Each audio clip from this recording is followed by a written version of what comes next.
je disais, voilà, c'est que ce soit un atelier interactif, qu'on partage tous nos bonnes pratiques, bonnes ou ce qu'on a appris si on a essayé de mauvaises pratiques. Donc, en tout cas, c'est ça l'idée. Et moi, pour cela, alors, bon, pour une fois, je n'ai pas vraiment fait de gros slides, des choses comme ça. Le but, c'est qu'il y ait de la pratique. Il y a Nassila qui sourit. Oui, je te vois, Nassila, tu peux sourire. Mais bon, il y a quand même voilà, des petites... un petit guide, on va dire, pour ne pas se perdre. Et puis même avant cela, je voulais rappeler pour les nouveaux membres et ceux qui ne connaissent pas le club MBM, ce que nous sommes, ce qu'on fait donc à travers ce club. Donc, c'est un groupe d'entrepreneurs, essentiellement des indépendants ou des personnes voilà, en lancement de leur activité de freelance, etc., qui souhaitent s'entraider pour être visibles sur LinkedIn et donc développer une marque personnelle sur LinkedIn. Donc, à travers ce club, on fait du réseautage tous les mois. Donc, chaque dernier vendredi du mois, il y a une réunion, un rendez-vous. On peut l'alimenter avec un atelier ou ça peut être du simple networking. On s'entraide également dans les interactions à nos publications pour booster nos publications sur LinkedIn. Et puis, on partage nos expertises, nos expériences, comme on le fait à travers les ateliers, justement. L'esprit, c'est vraiment l'entraide, la bienveillance entre membres, etc. Donc, première question, est-ce que vous avez le réflexe LinkedIn? Bon, je vous ai mis en muet, mais vous partagez. Hein. Donc, est-ce que vous avez le réflexe LinkedIn? Yes, il y a la Mia qui dit yes. OK, très bien. C'est quoi, en fait, quand je parle de réflexe LinkedIn? Parce qu'on est amené à faire du networking, comme aujourd'hui, par exemple, mais même du networking physique, mais on ne pense pas souvent à faire, à ce que la relation reste en fait sur le réseau. Donc, on se voit, on discute voilà, dans du résultat physique ou virtuel et on ne pense pas forcément à garder le contact. Donc, on peut très bien rajouter la personne tout de suite sur LinkedIn dès lors qu'il y a un réseautage, que ce soit physique ou virtuel, encore une fois. Et pour cela, je ne sais pas si vous connaissez l'option du QR code sur LinkedIn. Est-ce que quelqu'un connaît? Non. D'accord. J'essaie d'afficher tout le monde, mais bon, j'ai du mal à afficher tout le monde. C'est pas grave. Voilà, là, je peux voir comme ça. OK, très bien.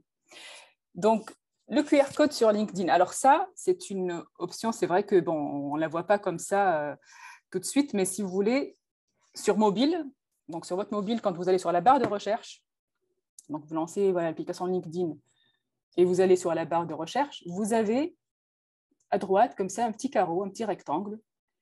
Et quand vous cliquez dessus, eh bien, vous pouvez générer votre QR code, comme vous pouvez aussi scanner d'autres QR codes, d'autres comptes LinkedIn, vous voyez.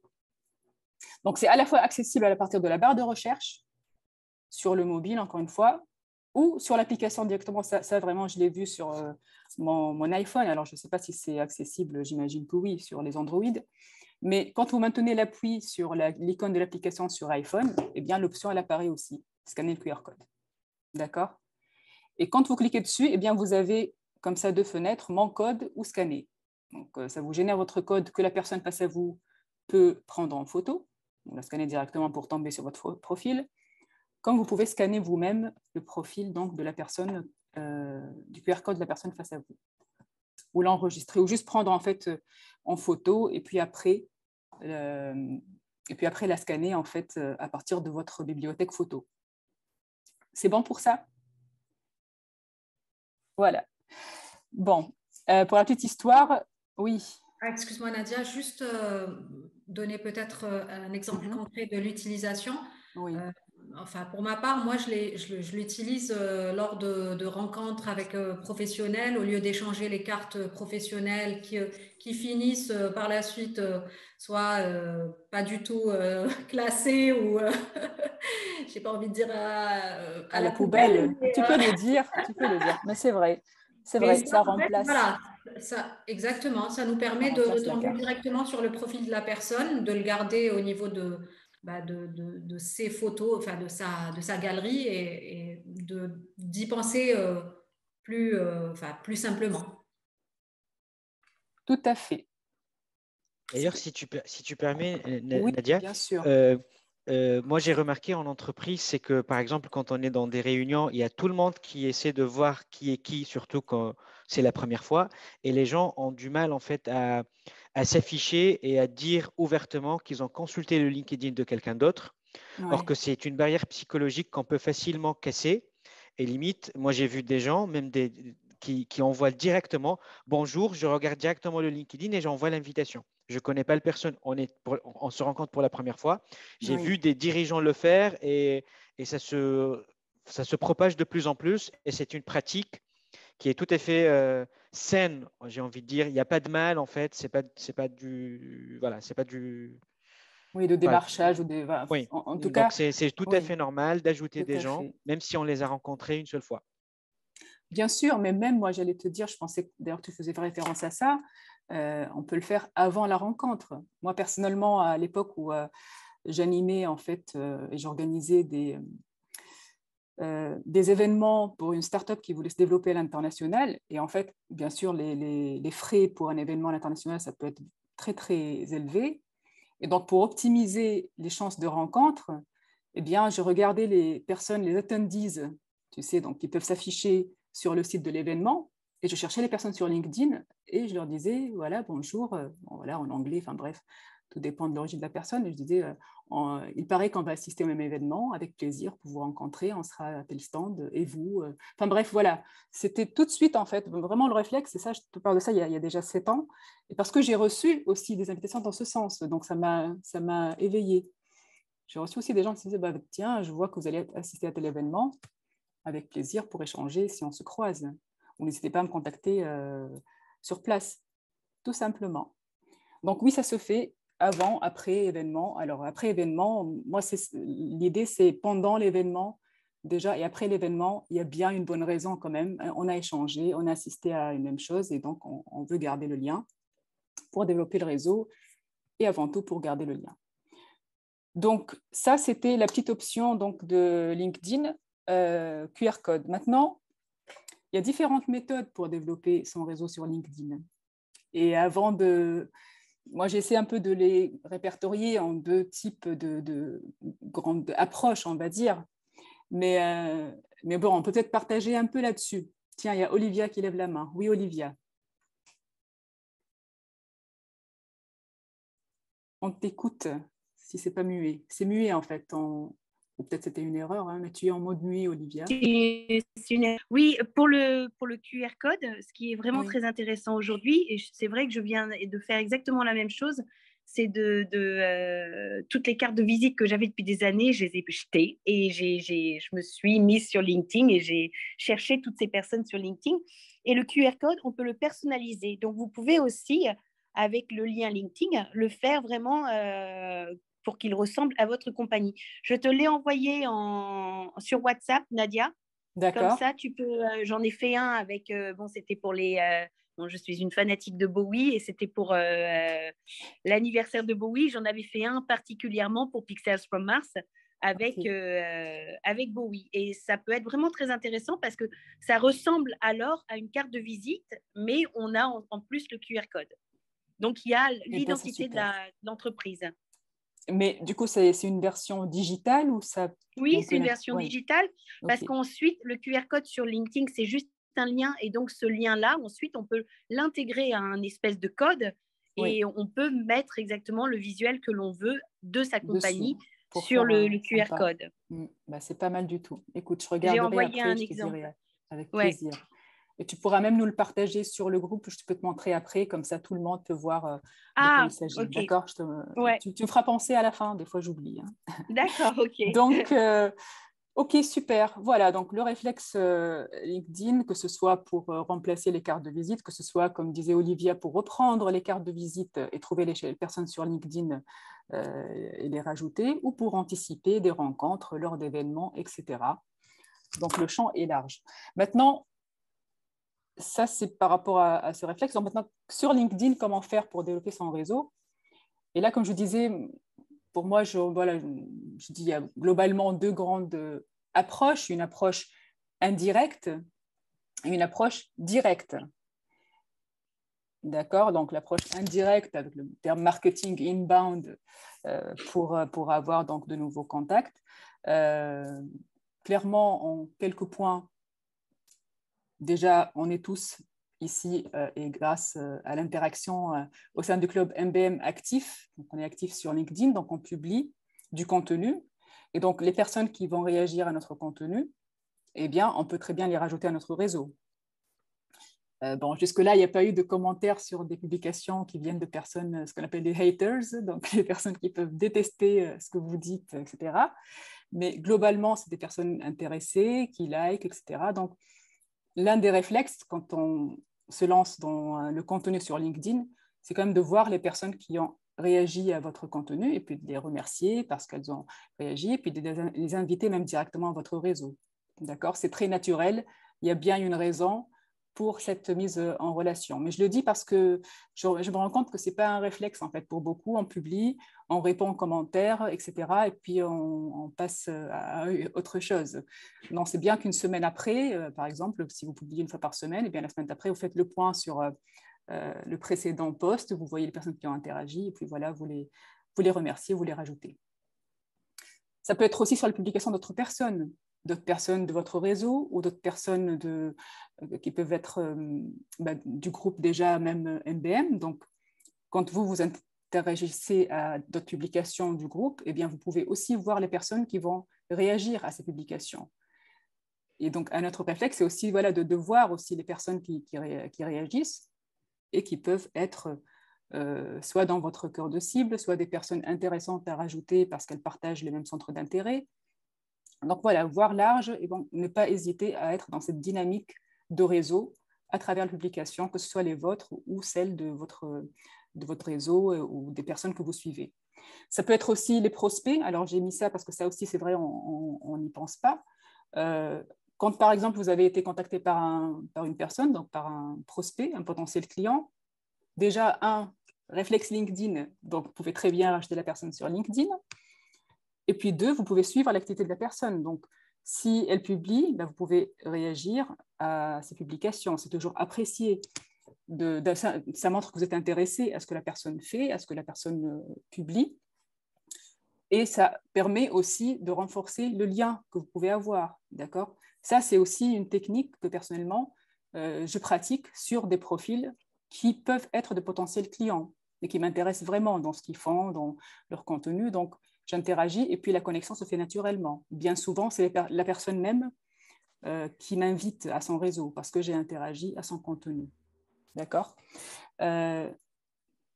Donc ça, c'est voilà, tout ce qu'on peut faire avec le contenu. Maintenant, les personnes qui visitent le profil, ça aussi, des fois, on n'a pas de réflexe, mais si vous voyez, vous savez, LinkedIn vous envoie une notification sur voilà, telle personne a visité votre profil, eh bien, vous pouvez très bien aussi visiter le sien et puis l'inviter à votre réseau si vous voyez qu'il y a des synergies, si la personne, en tout cas, voilà, vous parle d'une manière ou d'une autre.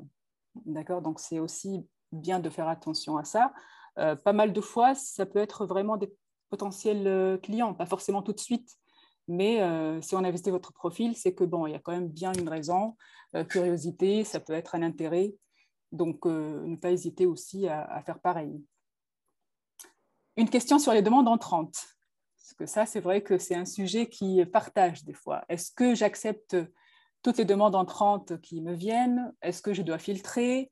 Est-ce que je regarde si c'est un concurrent? Donc, ça, c'est vrai que chacun fait selon ses convictions et sa manière de fonctionner. Mais personnellement, voilà, globalement, c'est une démarche pour moi assez ouverte. Donc, il y a une demande entrante. Personnellement, je regarde quand même le profil. Je visite, je vois. Parce que, bon, des fois, c'est vrai, il y a aussi des personnes qui cherchent juste à développer leur réseau et qui sont dans des domaines qui n'ont rien à voir. Je peux dire n'importe quoi, mais peut-être quelqu'un, par exemple, pour moi, j'ai vu une fois une personne qui était technicien de sécurité, un réseau très, très faible, donc c'était une dizaine de personnes. Bon, c'est vrai que j'ai hésité au début, mais bon, après, je me suis dit, allez, pourquoi pas? Parce qu'en fait, dans le domaine de sécurité aussi, j'avais un client qui cherche des clients là-dedans. Bon, j'ai trouvé un petit fil, mais globalement, j'accepte en fait, sauf si vraiment je vois rien. Alors ça, c'est un cas qui m'est arrivé, c'est rare. quand il n'y a même pas la photo du profil, par exemple, là, c'est vrai que je peux avoir des doutes. Mais n'empêche, je l'ai fait quand même une fois et j'ai dit à la personne, d'habitude, j'accepte des personnes qui ont une photo de profil, mais bon, avec plaisir pour échanger, pour faire connaissance. Et suite à ça, elle a rajouté une photo le lendemain. Elle m'a dit, merci beaucoup Nadia, vous avez raison. Et bien voilà, j'ai rajouté une photo et je suis ravie d'être dans votre réseau. Enfin voilà, c'est comme ça des connexions qu'on peut faire comme ça. Donc, ne pas aussi se restreindre à la personne en elle-même parce que chaque personne ramène aussi son réseau. Donc, l'idée, c'est de toucher, d'accroître notre réseau et toucher aussi le réseau de notre réseau, qui est encore plus intéressant. Voilà pour les demandes entrantes. Je ne sais pas ce que vous en pensez, comment vous faites quand vous avez des demandes entrantes. Un petit peu comme toi, en fin de compte, il y a vraiment les trucs que je refuse, ou alors c'est parce que j'en ai 50 000 dans le même cas de corps de métier déjà éventuellement, parce que je vise personne, mais il y a énormément de coachs et de consultants marketing sur LinkedIn. Ouais. Donc c'est vrai que je filtre un petit peu. Après, je regarde aussi leur résumé, si tu veux, voir de quoi ils parlent, leurs valeurs, sur quel axe ils sont axés. Et si ça peut connecter ou pas. Si c'est totalement à l'opposé de moi, il est évident que je vais pas accepter la demande, quoi. Mais sinon, globalement, oui, je reste assez ouvert. D'accord. Alors, une autre précision aussi là-dedans, c'est que sachez que quand on accepte une invitation, vous pouvez aussi la retirer après. Donc, rien n'empêche aussi, dans un premier temps, d'être dans l'ouverture, mais de solliciter aussi la personne, de dire voilà, merci pour l'invitation, en quoi je peux vous aider, ou par exemple, je serais ravie qu'on fasse connaissance, ou voir si la personne vraiment interagit, si elle était concrètement intéressée de vous avoir dans son réseau, ou si c'était juste une approche de développement comme ça, mécanique. Donc voilà, moi, il y a des cas, oui, j'invite quand même, souvent j'invite à l'échange, des fois je pousse un peu, je pose la question. Et puis, si je vois qu'il n'y a aucune réponse, il n'y a rien, eh bien, on peut retirer la personne. Voilà, ce n'est pas grave. D'accord. Question. Donc, il y a des solutions. Oui. Oui, petite question sur les personnes qui visitent le profil. Ça, ce n'était pas la formule payante. On peut voir Pour les rajouter? Oui. Non, mais on peut voir qui visite mon profil sur la formule gratuite? Oui, alors sauf ceux qui ont un forfait payant et qui ne sont pas dans votre réseau. En fait, ces personnes-là peuvent se protéger. Mais ceux qui ont donc un accès gratuit comme nous, oui, tu peux les voir. Tout à fait. En fait, il faut que tu ailles tous les jours voir qui est venu voir ton profil parce que ça change et ceux de la veille peuvent être cachés. Donc, ça fait partie des réflexes à avoir tous les jours, d'aller voir qui a vu ton profil et donc comme ça, tu peux aller te mettre en connexion. D'accord. Personnellement, j'attends la notification de LinkedIn quand il y a une notification. X personnes ont vu votre profil, je clique dessus, je vois, je visite, voilà, je fais la démarche. Oui, c'est une autre façon de faire, mais oui, tu vois, moi j'ai pris moi je vous dis comment je fais. Je fais ça tous les jours parce que, peut-être que tous les jours sur LinkedIn, moi des fois je suis pas, ou je suis plus tard dans la journée en fonction de mon activité. Et donc, si tu veux, les 24 heures sont passées et donc j'ai loupé les gens d'avant. Donc, j'essaye de mettre dans une de mes routines, à peu près tout le temps, ça prend 30 secondes, hop, et puis j'envoie un lien de connexion. D'accord, c'est très bien, c'est parfait. Voilà. C'est ça que je fais. On s'inspire. Merci Katia pour le partage. Voilà, donc vous avez le choix, différentes manières de faire. Alors, ça, c'était pour les méthodes indirectes. Maintenant, il y a aussi les méthodes directes, donc outbound, en marketing, où c'est nous qui allons faire la démarche pour se connecter à telle ou telle personne. Et là, il y a différents moyens sur LinkedIn pour trouver des personnes dans notre cible ou dans un domaine bien précis. Il y a le moteur de recherche LinkedIn. Est-ce que tout le monde l'utilise? Tout le monde connaît, utilise un peu? Je vois François qui tâtonne. Je t'en ai parlé, je sais pas combien de temps. Mais pas trop, mais tu sais, moi, je suis tellement freestyle et j'ai un cerveau tellement comme ça que du coup, tu dis oui, puis tu n'y penses plus. Enfin, voilà. Moi, le côté régularité, c'est déjà dans ma personnalité pas très ancré, on va dire. Hein, voilà. Oui, ça fait longtemps que je l'ai pas utilisé. En revanche, ce que j'ai noté, c'est qu'une fois que j'ai passé la barre des 500, j'ai eu plus de demandes directes. Ok, en fait.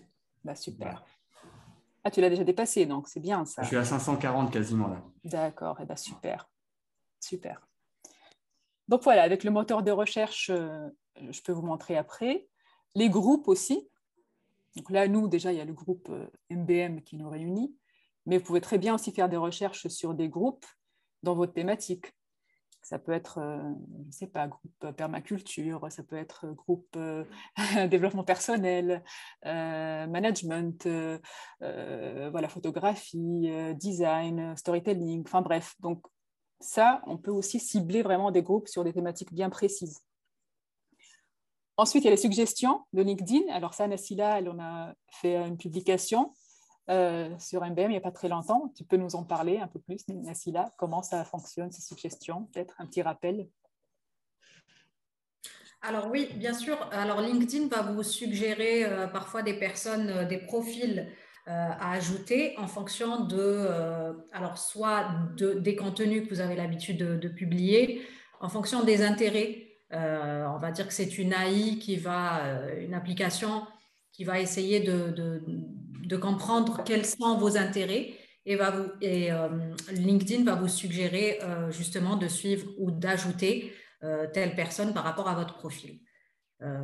Généralement, elles sont toujours cohérentes. Donc, pareil, hein, comme un peu la démarche qu'explique Nadia, c'est toujours bon d'aller vérifier un peu le profil et puis de ne pas hésiter à voir ouvert exactement ce qu'explique Nadia depuis tout à l'heure par rapport à la démarche, de ne pas se dire je vise uniquement mon client, mais une personne qui va apporter son réseau, va apporter de la visibilité sur vos publications ou sur votre profil.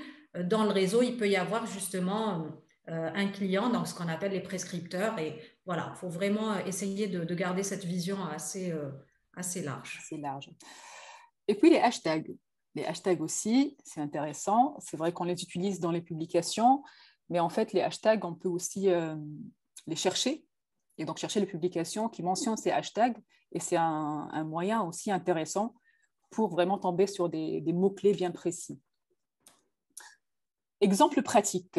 Allez, on va passer à quelques exemples pratiques. Vous me dites s'il y a des priorités, des choses comme ça sur lesquelles on peut faire une petite démo, mais déjà, oui, on peut commencer par le moteur de recherche. Tiens, donc il est juste là. Là, par exemple, je peux chercher, bon là, il n'y a pas le cas, mais peut-être parce que Gilliane, en fait, m'avait demandé par rapport au comptable, donc je cherche comme ça tout simplement des personnes avec le mot-clé comptable, par exemple. Donc, ça, je peux préciser que c'est des personnes que je recherche avec ce mot-clé-là. Donc, vous voyez, là, il me ressort déjà sur Nice, périphérie. Donc, il repère bien que je suis sur la région niçoise. Mais je peux filtrer, hein, ici, donc par région. Est-ce que je veux que ce soit sur toute la France, Île-de-France, Paris? Donc, voilà, je peux filtrer. Par exemple, on va dire aller sur Paris, par exemple. Et on peut dire aussi que je veux que ce soit de nouvelles personnes. Donc, pas dans mon réseau premier. J'aimerais que ce soit dans mon deuxième réseau, donc le réseau de mon réseau, ou le troisième. Donc, je peux filtrer comme ça pour aller activement chercher des personnes qui sont dans le métier de la comptabilité, qui ne sont pas dans mon réseau. Et là, clairement, donc, j'ai quoi? Une liste 156 000. Donc, vous voyez, donc toutes ces personnes-là, ben, je peux regarder si ça m'intéresse d'être en relation avec elles. Donc ça, c'est une première manière de faire. Vous voyez ici dans les filtres, vous avez aussi filtre par entreprise. Donc ça, c'est intéressant. Ça peut t'intéresser aussi, Iqbal, d'éviter certaines entreprises qui s'affichent, peut-être pour aller vers des professionnels que tu ne connais pas. Si on va plus loin ici dans les filtres, alors j'éloigne ça. Vous voyez donc l'entreprise actuelle, il y a aussi l'entreprise précédente. Hein, des personnes, des ex de BNP peut-être, si jamais je cherche, je ne sais pas moi, des banquiers désespérés, si jamais, je rigole. Enfin, école, donc pareil, on peut chercher par école, et ça peut être intéressant si on veut renouer avec des camarades d'école, par exemple. Pour la petite histoire, Iqbal et moi, on a fait la même école d'ingé. Bon, je n'ai pas fait de recherche comme ça pour le retrouver, on s'est retrouvés grâce à un contenu, il me semble. Donc voilà, mais c'est une manière aussi de développer son réseau si on veut peut-être renouer avec nos ex-camarades, etc. Par secteur d'activité aussi. par langue de profil. Ça peut être aussi pour Olivia, qui cherche des anglophones, n'est-ce pas, Olivia, de ce que j'ai vu en tout cas dans ton contenu. Donc, tu vois, tu peux, ou même voilà, Dagmar avec l'allemand. Tiens, on va voir s'il y a des comptables à Paris qui parlent anglais-allemand. À l'écoute de faire du bénévolat, tiens, faire pareil enfin bref, ça vraiment, c'est vraiment voilà, des choses encore plus spécifiques. Si la personne fait du bénévolat, si elle est dans la finance, etc. On peut même rajouter ici des mots-clés, par nom, prénom, etc. Bon, nous, juste par curiosité, déjà, on va voir sur le filtre de la langue. Là, par exemple, on tombe voilà, sur Louise, Allegra, etc. Bon, je ne vais pas trop aller dans le détail parce qu'en plus, c'est enregistré. Je n'ai pas forcément envie de montrer leur profil publiquement, même si bon, on les voit quand même. Hein. Bref, donc, tout ça pour dire, il y a pas mal de filtres intéressants, déjà, pour trouver des personnes grâce à un mot-clé. Maintenant, vous allez voir ici ma recherche comptable. Je peux aussi faire par une recherche par hashtag. Alors, on va voir déjà s'il fait. Il faut peut-être que je revienne ici parce que j'enlève le précédent filtrage. Si je reviens donc sur le mot-clé comptable avec le hashtag, là, par exemple, je vais tomber sur une publication qui utilise ce hashtag. Vraiment, d'où l'importance des hashtags, en fait. Alors, je précise, oui, les hashtags, jusqu'à présent, ça ne marche pas quand on met un accent. Donc, pas d'accent, pas de caractère spécial, pas d'espace. Ça, c'est bon à savoir. Donc, c'est plutôt à l'anglaise, en tout cas sans accent, etc. Donc, vous voyez, comptable, ben, il apparaît, il est là. Il est là. Alors, si je clique dessus, là, ce n'est pas forcément la publication qui m'intéresse, c'est vraiment ce hashtag, comment il apparaît. Donc, si je clique dessus, LinkedIn me propose de le suivre, ce hashtag. Il me dit, voilà, donc il y a 11 427 personnes qui sont abonnées à ce hashtag, c'est-à-dire que quand même, ils l'utilisent régulièrement. Donc là, si je clique sur suivre, en fait, je vais suivre les publications qui utilisent le hashtag et donc suivre du coup ce qui se dit par rapport à ce mot-clé. Y a-t-il une question? Oui, je sais pas, j'ai entendu un petit son. Non? OK. Donc, vous voyez là, par exemple, moi, si je vais sur mon profil, vous pouvez voir ici les hashtags voilà, que je suis. Entrepreneurship, blog, commerce, e-commerce, créativité, etc. Donc, ils apparaissent ensuite sur votre profil, sur la gauche, les hashtags que vous suivez. Et puis voilà, vous pouvez en rajouter, vous pouvez en enlever, bref. Donc, c'est intéressant parce que ça repère vraiment des mots-clés bien précis sur un domaine d'activité. Est-ce que c'est clair pour vous? Est-ce qu'il y en a qui l'utilisent, ce filtre par hashtag? Non, ok, très bien. Les hashtags, oui, les hashtags, j'en suis quelques-uns. C'est vrai que je ne vais pas forcément les consulter, mais dans le principe, les posts remontent quand même un peu sur ton fil d'actualité aussi. Moteur de recherche, ouais, c'est vrai, pas trop. Mais c'est vrai que du coup, il faudra que je me cible. Parce que tu peux, dans ta recherche, tu peux cibler, par exemple, mettre CEO avec un secteur d'activité, ce genre de choses, je crois. Hein. Il y a une façon de l'écrire, je crois. Non? Oui, oui. Alors là, par exemple, ça peut être, bon, nous, on a vu comptable. Toi, tu cherches quel domaine, en fait, d'habitude? Je sais pas, si tu cherches, par exemple, tu vois, des dirigeants, c'est ça? Des dirigeants, parce qu'en fin de compte, des décideurs, si tu veux, après, les entreprises, ça peut être dans tout secteur. Hein. Moi, je fais du portrait dans des gens qui sont dans la chimie, comme des gens qui sont dans l'immobilier. Ça peut être n'importe quel domaine, c'est vrai. Ouais. Bah, tu vois, voilà, avec le mot-clé dirigeant, eh bien, déjà, si je filtre par personne, donc je fais vraiment des personnes qui ont ce titre-là, ben, vous voyez ici, voilà, apparaître dirigeant, c'est Juma. Bon, peut-être tu filtres quand même par lieu pour toi. Tu vas rester quand même local. Oui, donc, et après, oui, il faut. Puis après, il faut. Je sais pas, je filtre par après, local, Nice, pas forcément. Voilà. Oui, pas forcément, mais voilà, pour te dire que déjà, oui, tu mets juste le mot-clé dirigeant. Tu peux trouver, alors là, tu vois, on est à quoi, 1000 résultats sur Nice avec le titre dirigeant. Ouais, il faut passer du temps après, quoi. Oui, c'est vrai. C'est vrai. Mais bon, l'idée, c'est que quand même, tu peux avoir cette approche-là et inclure un peu, comme disait Katia, dans une sorte de routine, si tu veux développer ton réseau. Donc, peut-être une routine. Ah, c'est quoi? Oui, c'est vrai. Désolé, François, il faut que je trouve le terme. Tu sais, le matin, François, juste après avoir fait ta toilette, etc. Ça dépend, tu vois, il y a des fois, je pars directement en prise de vue. D'accord, oui, je vois. Bref, en tout cas, tu sais que c'est possible de faire ce filtrage par rapport au titre. Autre possibilité, donc là, tu vois, donc on a vu personne, nous, dirigeants, etc. Mais moi, c'est vrai que je filtre pas mal, en fait, par domaine d'activité, par secteur d'activité. Par exemple, là, c'était dans tout ce qui est ressources humaines, tu vois. Ressources humaines. Pourquoi? Parce qu'il y a pas mal aussi d'innovation dans la gestion des ressources humaines, etc. Et là, tu vois, on va essayer de rester large, en fait, dans ressources humaines, mais au-delà des personnes, ça peut être des publications, ça peut être des entreprises dedans, mais ça peut être aussi des groupes. Tu vois, il y a même événements, cours, services, mais ça peut être aussi des groupes, en fait, qui parlent des ressources humaines. Ou tiens, même, on peut prendre un exemple encore plus concret qui pourrait peut-être servir pour ICBEL, management, parce que là, vraiment, les groupes abondent sur tout ce qui est management. Bon, on va voir les filtres ici qu'ils nous proposent. Alors ça, filtré par... Bon, il n'y a pas grand-chose, on dirait. Il n'y a pas d'autres filtres, en fait, intéressants. Très bien. Mais bon, on retombe quand même sur ressources humaines, talent management. Tu as tous ces groupes-là que tu peux explorer, PMI, bien entendu. Tu vois, en fait, il y a une centaine de pages pour filtrer. Moi, je pensais quand même qu'on pouvait filtrer sur les groupes par... mais bon, en fait, il reste large, les groupes. Je sais pas, tu as une idée plus précise, toi, Nassila, sur les groupes? C'est vrai que moi, je ne filtre pas d'habitude, je cherche... Non, alors il n'y a pas de possibilité justement. Dès que tu commences à... Autant sur les personnes, tu as quand même pas mal de filtres.